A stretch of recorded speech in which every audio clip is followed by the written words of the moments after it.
Assalamualaikum warahmatullahi wabarakatuh. Perkenalkan, nama saya Nur Haji Abdul Manap. Di sini saya akan menjelaskan secara singkat tentang munasabah Al-Quran.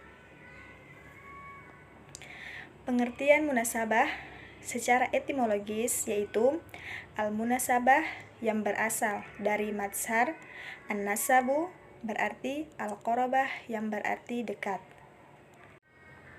Sedangkan secara terminologis yaitu dimaksud munasabah adalah mencari kedekatan, hubungan, kaitan antara satu ayat atau satu kelompok dengan ayat atau kelompok yang berdekatan, baik dengan sebelumnya atau sesudahnya.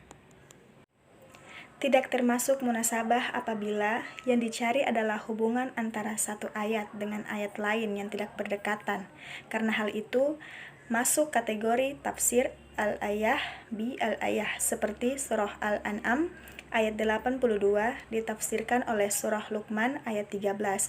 Allah Subhanahu wa taala berfirman, Alladzina amanu wa lam yalbisu imanahum bizulmi aulaika lahumul umnu wa hum muhtadun.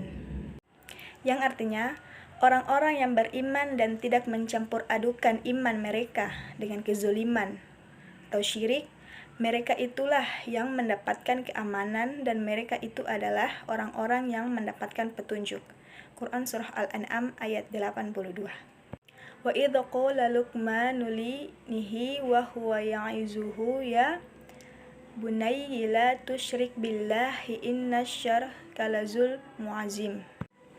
Yang artinya, dan ingatlah ketika Luqman berkata kepada anaknya di waktu ia memberi pelajaran kepadanya, Hai anakku, janganlah kamu mempersekutukan Allah. Sesungguhnya mempersekutukan Allah adalah benar-benar kezaliman yang besar. Quran Surah Luqman ayat 13.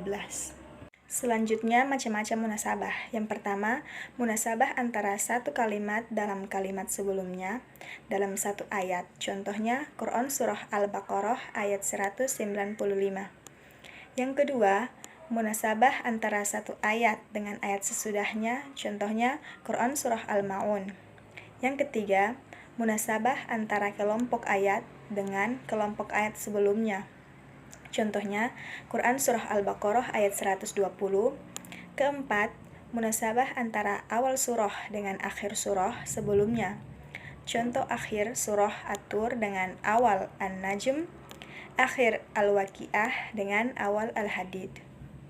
Yang kelima, munasabah antara satu surah dengan surah yang lainnya, antara surah Al-Fatihah dengan Al-Baqarah. Bentuk-bentuk munasabah. Yang pertama, zohir al-irtibat, hubungan nyata. Yang kedua, khafi al-irtibat, hubungan tidak nyata. Selanjutnya, urgensi munasabah dalam penafsiran Al-Quran. Yang pertama, dari sisi balaghah, kolerasi antar ayat dengan ayat menjadikan ayat-ayat Al-Quran utuh dan indah.